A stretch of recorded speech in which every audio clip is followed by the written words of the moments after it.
कभी सोचा है कि कुछ लोग किसी भी फील्ड में मतलब किसी भी शोबे में इतने गैर मामूली कैसे हो जाते हैं? अक्सर मशवरा यही मिलता है कि बस ज्यादा मेहनत करो। लेकिन क्या ये वाकई इतना ही आसान है? तो फिर वो जो टॉप 1% लोग हैं वो आखिर करते क्या हैं? आइए जानते हैं। देखिए, बात सिर्फ ज्यादा मेहनत की नहीं है। वो लोग कुछ गहरा काम करते हैं। वो अपनी बायोलॉजी को, अपनी कुदरती सलाहियतों को और उन सिस्टम्स को समझते हैं जो उन्हें कामयाबी दिलाते हैं। आज हम 4 ऐसे ही उसूलों पर बात करेंगे जो दुनिया के बेहतरीन लोगों को बाकी सबसे बिल्कुल अलग कर देते हैं।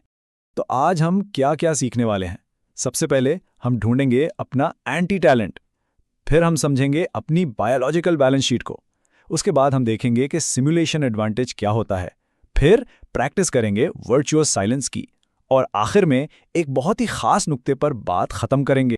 तो चलें शुरू करते हैं पहले असूल से, अपना एंटी टैलेंट ढूंढना।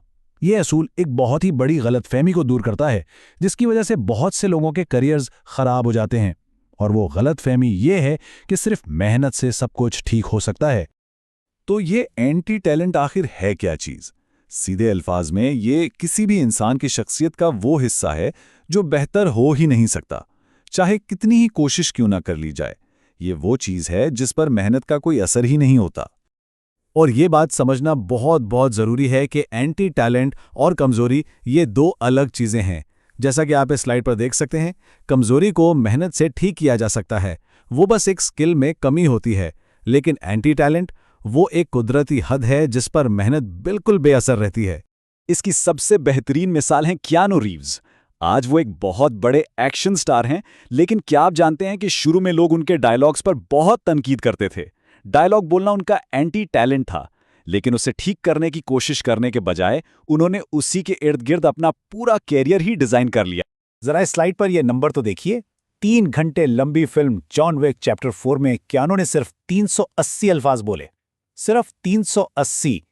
उन्होंने अपने एंटी टैलेंट को नजरअंदाज किया और अपनी असली ताकत यानी फिजिकल एक्शन और स्क्रीन पर मौजूदगी पर फोकस किया। और नतीजा तकरीबन $3 बिलियन की फिल्म फ्रेंचाइज। यही उसूल बिजनेस की दुनिया में भी काम करता है। जब सत्या नडेला माइक्रोसॉफ्ट के सीईओ बने तो सबने सोचा कि वो भी पिछले सीईओ स्टीव बाल्मर की तरह बहुत जारहाना होंगे, लेकिन वो उनका एंटी टैलेंट होता। सत्या एक अलग, ज्यादा सोच विचार करने वाले लीडर थे। उन्होंने अंदरूनी मुकाबले की बजाय हमदर्दी और नए आइडियाज पर जोर दिया। और नतीजा, जिस चीज को लोग उनकी कमजोरी समझ रहे थे वही माइक्रोसॉफ्ट की सबसे बड़ी ताकत बन गई। आज कंपनी की कीमत $3 ट्रिलियन से भी ज्यादा है। यह है अपने एंटी टैलेंट को समझकर काम करने की ताकत। तो कोई अपना एंटी टैलेंट कैसे पहचाने? खुद से ये 3 सवाल पूछ कर देखें। पहला, ऐसा क्या है जो आपको थका देता है लेकिन दूसरे वही काम करके खुश होते हैं? दूसरा, किस चीज पर सालों मेहनत की लेकिन कोई खास फर्क नहीं पड़ा? और तीसरा, सबसे अहम, लोग आपकी किस बात की तारीफ करते हैं जिसके लिए आपने कभी मेहनत ही नहीं की? पहले 2 सवाल एंटी टैलेंट की तरफ इशारा करेंगे और तीसरा आपके नेचुरल टैलेंट की तरफ।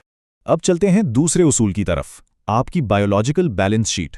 जरा सोचें, क्या कोई अपनी कंपनी उसके फायदे और नुकसान को जाने बगैर चला सकता है? बिल्कुल नहीं, है ना? तो फिर हम अपनी जिंदगी ऐसे क्यों चलाते हैं? 2011 में रिसर्चर्स ने 1000 से ज्यादा पेरोल केसेस का मुतालिया किया। ये बहुत संजीदा जज थे जो लोगों की जिंदगियों के बारे में बड़े बड़े फैसले कर रहे थे। लेकिन जब डेटा सामने आया तो एक बहुत ही हैरानकुन, बल्कि सच कहूं तो खौफनाक हकीकत सामने आई। जरा इस चार्ट को देखें। अगर किसी का केस सुबह 8:50 पर आता तो पेरोल मिलने का चांस 65% था।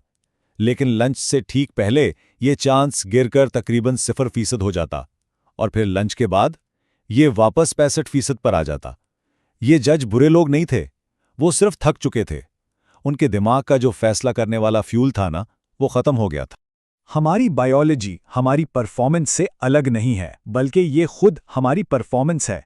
और ये एक बैलेंस शीट की तरह है। इसमें कुछ चीजें असासा हैं, जैसे पूरी नींद, और कुछ चीजें बोझ, जैसे नींद की कमी। अफसोस की बात यह है कि हम अक्सर इनमें फर्क नहीं कर पाते।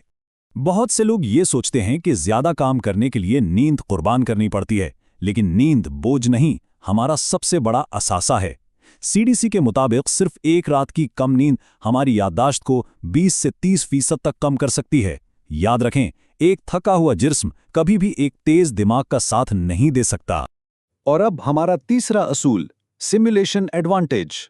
हम तारीख के एक ऐसे दौर में रह रहे हैं जहां दुनिया के सामने नाकाम होने से पहले हम अकेले में जितनी बार चाहें नाकाम हो सकते हैं। और इसके पीछे की साइंस तो और भी कमाल की है। न्यूरोसाइंस ये बताती है कि जब कोई किसी चीज को करने का सिर्फ तसव्वुर करता है ना, तो उसके दिमाग में वही हिस्से एक्टिव होते हैं जो असल में वो काम करते वक्त होते हैं। फाइटर पायलट से लेकर ओलंपिक एथलीट्स तक सब इस टेक्निक को इस्तेमाल करते हैं ताकि जब असल वक्त आए तो उनका दिमाग पहले से ही तैयार हो। और आज हमारे पास इसके लिए एक ज़बरदस्त टूल है, AI।